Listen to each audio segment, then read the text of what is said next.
What's up guys, it's Aiden, and today we're going to go through how the Weeknd's The Hills was made. Let's get into the video.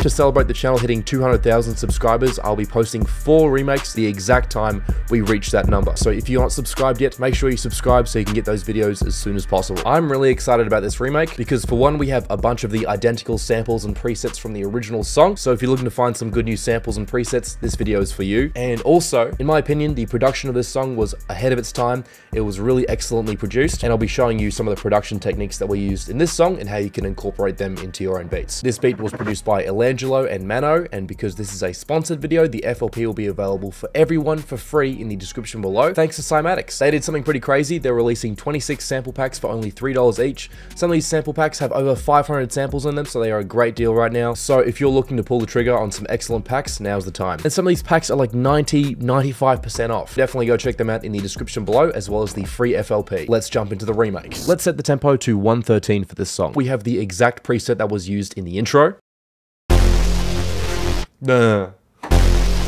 You can find this preset in Omnisphere. It's the bad photocopy of a Supersaw preset, and you can see we're just playing the note F. Then for effects, we're going to be adding some parametric EQ2. As you can see, we are heavily boosting the low end and just slightly boosting the treble. Then we have some Sine Vibes Blend 2, and this is a chorus plugin that Illangelo, one of the producers of this song, has used in his own beats. If you watch his productions on YouTube, you can see he likes to pull up this plugin when he's adding chorus. So I downloaded that plugin, and we're going to be using that today just to make it sound as accurate as possible to the original song by using the same plugins that were used by the actual producers. Next up, we have the first verse. We have what I am confident is another exact preset from the original song, and this is a bass preset from Omnisphere. It's the Cut Me Real Deep Wobble preset, and that's going to sound like this.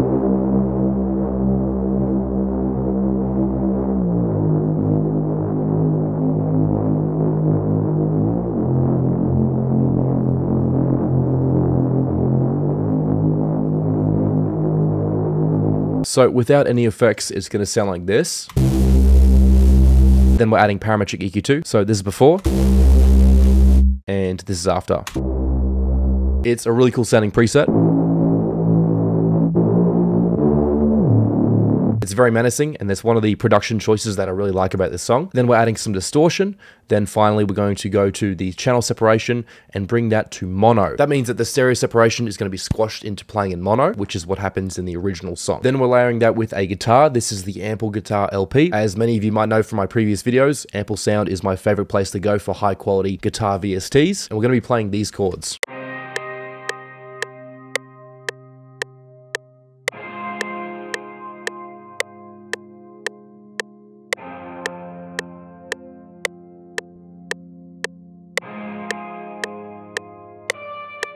Then layering on top of that, we have the lead synth preset that plays throughout the entire song. Once again from Omnisphere, this is the CS80 string pad swell verb preset, and that's going to sound like this.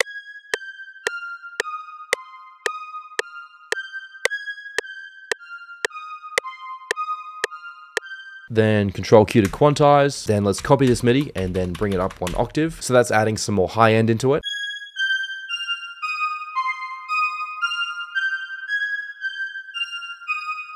Then for effects, we're going to be adding some distortion and RC20 for some wobble, more distortion, reverb, and a high pass filter. So that's going to sound like this so far.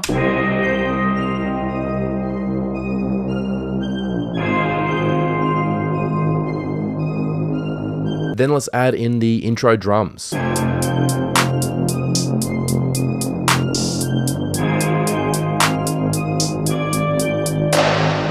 So this is the drum pattern or the percussion pattern that we're using. So we have 3 different hi-hats and a clap. But as you can see, we have duplicated this sample and we're going to be playing it down at D4. So that's the same clap sample as this one, but we've added reverb and we're playing it lower. Then one more thing before we come into the chorus, we have this scream sound effect. Now, I'm not exactly sure what the exact scream sound was, but it sounds like it came from another The Weeknd song called Kissland, which originally sounds like this. But as you can see, we are time stretching the sample, so it's going to be stretched out. Then we're adding some effects, some distortion, some chorus, and this EQ. And as you can see, we're playing this little weird loop in the piano roll. And that was the closest sounding scream sample I could make compared to the original song. Next up, we have the chorus.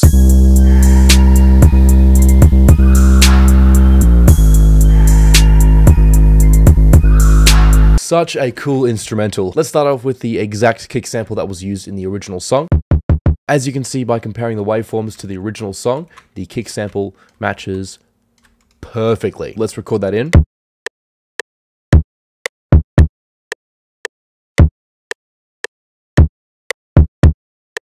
Then we add the snare.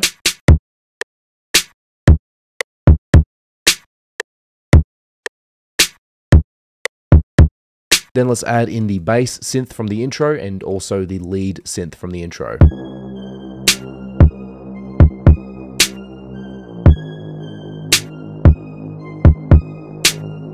Then we have the identical 808 from the original song. And I think we can all agree that the 808 is one of the most interesting parts of the song just because it goes so hard. If you ever heard this song in the club, you'll be like, wow, like the 808 is so powerful. And I'll break down why that is. First off, let's prove that this is the exact 808 from the original song. So this is the audio from the original song coming through an EQ. So you're going to see the 808 frequencies around here.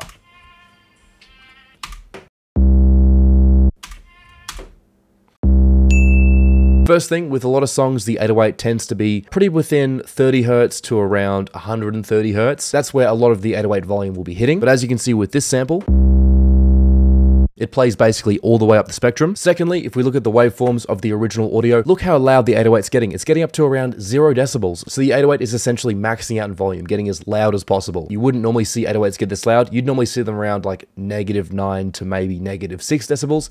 Man, this is getting up to -1, is basically 0 decibels in the mix. Then finally, you can see the 808 has been sidechained very heavily to the kick, because you can see that when the kick's playing, the 808 volume ducks down to give complete room to the kick, and that really emphasizes the punch of the kick and gives plenty of room to all the instruments in the song. So as you can see, I added Fruity Limiter to the 808.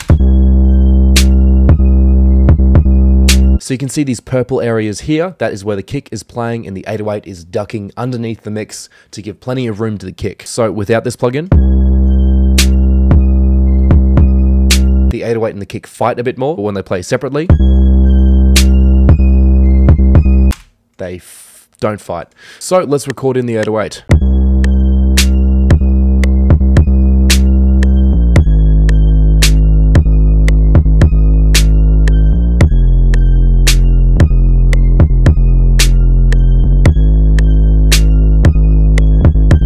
Then we have the percussion coming in.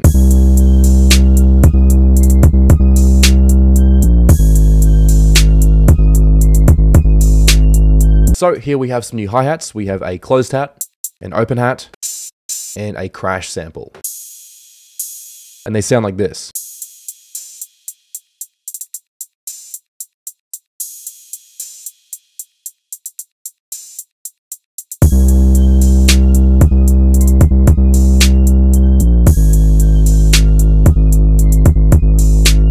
Then we have a second snare. This is also the exact snare sample that was used in the original song. So let's add that in.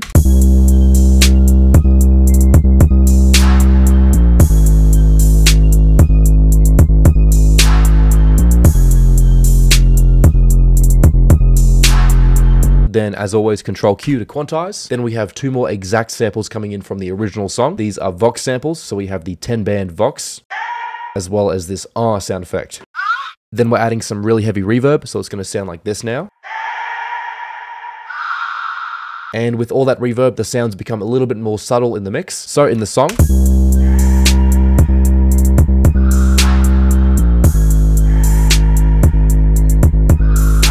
and I like the sort of back and forth between the male Vox and the female Vox. That's a nice little production element from Illangelo. Then finally, we have one more sample coming in before we have the entire instrumental for the chorus. We have a downlifter coming in, which I also reversed to become an uplifter. So this is the end result.